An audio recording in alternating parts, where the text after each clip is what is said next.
Fanroll sent me over $1,000 worth of dice, and I decided to make a dice tray out of them this week on Tabletop Witchcraft.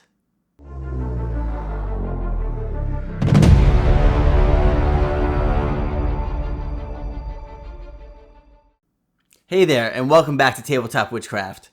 A few weeks ago, I got this crazy idea to make a dice tray out of dice, and I wanted something truly epic, and I reached out to the crew over at Fanroll, and they fell in love with the idea, and the plan was to make a dice tray over $1,000, so they sent me over $1,000 worth in these sharp edge dice from their website. I've got a list in the video of all the dice that I've used. These things are absolutely gorgeous. The quality is totally mint. You gotta check them out. If you're in the market for some dice, head over to my website, tabletopwitchcraft.com, and you'll find a link in my channel affiliate section where you'll actually get a discount. So go to Fanroll, but through that site, get yourself a discount. Show them some love. Also, while you're on the affiliate page, Firelight Fables Candle Company, TWC10 at checkout, get you 10% off your order. Small kickback comes to me to help fund the channel. Oh man, this was such a fun craft. I want to jump right in. It was a definite change from the stuff I typically do on the channel. So let's not wait any longer. Let's go grab our supplies and let's get crafting. Alright, so for those of you that follow my channel, I always like to try and match a candle to my craft, and I thought this represented the colorful dice tray pretty well. So we're going to roll with that candle right there. You can see just what $1,000 in dice looks like from Fanroll. Again, absolutely gorgeous dice. Thank you for sending these along. And I like to typically make plans when I'm making my crafts. This was no different, but you're going to find out extremely quickly that that just is not the case, not going to work for a craft like this. I had underestimated the size of these dice, and so I ended up just winging the layout. I laid them out in a circular pattern, and I decided after I had mixed the resin and poured it that I didn't like it, so that was almost a catastrophe. I'm sure the people who are Fanroll don't want to hear that, but I had to actually cram them in after I poured it, and I actually loved the way it turned out. There was just way too much gap in the jade on the floor of the dice tray. So after I thought I had the dice laid out the way I wanted, I started filling this silicone mold from another sponsor of this channel, which is Resin. You can find their affiliate as well on my website at tabletopwitchcraft.com. Get yourself a discount from their products as well. I'm just trying to pass the love along to everybody out there that likes and enjoys crafting. And, you know, just as a heads up that, you know, a small kickback does come to me and help fund the channel. Now, this Resin, absolutely amazing stuff. This tool right here, cannot speak enough nice words about it. It does not incorporate nearly half the amount of air or bubbles if you were mixing this with like a wooden spoon or something. Look at how well that mixes it. Absolutely incredible. I can't say enough nice words about it. Now this two-part resin from Resin, it's measured by volume, not by weight, so don't screw that up. I've done that years ago with some original crafts that I did. It's just by volume here. Once we have it mixed well, get rid of the cup, reintroduce it to a brand new cup to get really well mixed resin so we don't have any pockets of parts A or B that weren't mixed. And then we dump it over all of our dice. Now here, here is where I realized that there's way too much red, where you can see it on the bottom of this pie pan. It's a silicone pie pan. I was not happy with it. So this was late at night, and I'm like, well, I don't have any other choice. Here we go. I cracked open even more dice and just started filling in all these void spaces as best I could.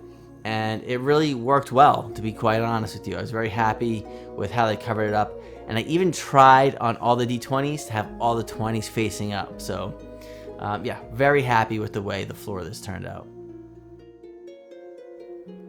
Okay, now I had mixed enough resin to cover the top of all these dice, and enough as well to fill the skull mold after I'd added all the dice to that. Now I added probably 20 to 30 drops of this red resin dye. I was a little worried because it kind of came out a little pink. It wasn't really red, but it actually was a really nice touch to the skull. I did the dice in layers as I was pouring the resin in, and I really did this whole thing in one shot. I didn't pour it and let it cure. I just added the dice as I was adding the resin to make sure things fit properly. If you're enjoying this video and my channel, please consider hitting that subscribe button down below. Fanroll, I figured I'd show you a really quick overview of their website. Make sure to check them out through my link to get yourself a discount whenever you want to purchase something through Fanroll. Look at all these dice they have to offer. Absolutely insane. It's a very nice website. It's laid out really well. And for this video, I used the turquoise pebble dice for the floor. I used the Brazilian golden chrysanthemum dice for the skull. And then the 1000 Day Red, which is the wall around the dice tray itself. And then they were nice enough to send these purple agate dice for me, to roll them in that tray and try it out. Now, I had used a 9-inch silicone pie pan for this. Absolutely awesome. No mold release, nothing. And look how that just pops right out of there. I actually did not know that there were two pie pans there until I pulled it apart. But I think it actually helped out to hold the shape of all the resin and the dice as it was poured. Alright, now we get over to the skull. This thing popped right out of the silicone mold as well. And man, when this came out, I was so pumped. I love the way this skull looks. Totally awesome. Alright, now I wanted to use some 5-minute epoxy to hold the purple dice that were going to form the wall, as well as a skull down to the tray. But I was a little concerned with the size of the skull. I wanted to, in the construction world, when we're working with concrete, we call it drilling and pinning. I wanted to do that for the skull, so I took a couple of flight pegs and drilled a couple of holes in the bottom of the skull, inserted these flight pegs, and then from there I added my Gorilla Glue 5-minute epoxy to the pegs and the floor of the skull, and then it held on there really solid. Now you see me use this paint trick when I'm working with foam. Same deal. I'm just using it on the bottom of these pegs so I know exactly where to put and drill my holes into the floor. Now with this drill bit, just take your time, go nice and slow. I drilled right through the dice that were there. It got a little crunchy when I hit some of those little jade stones, but went through no problem.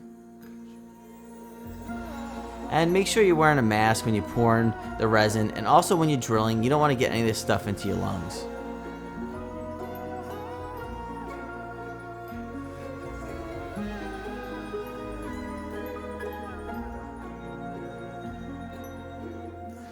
Okay, now I highly recommend laying out all the dice for your wall if you're going to make one of these trays.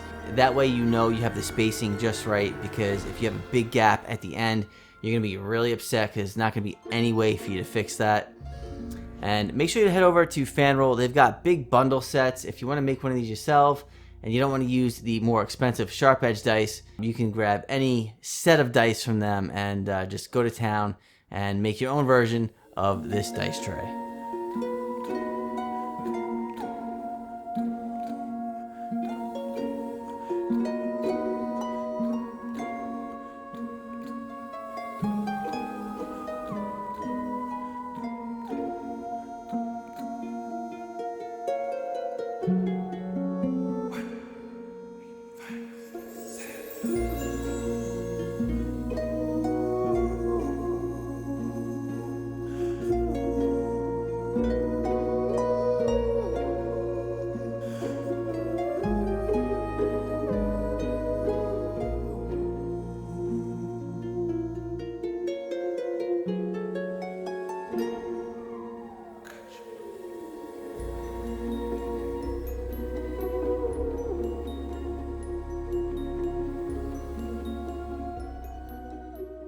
Alright, well here it is, the $1,000 dice tray.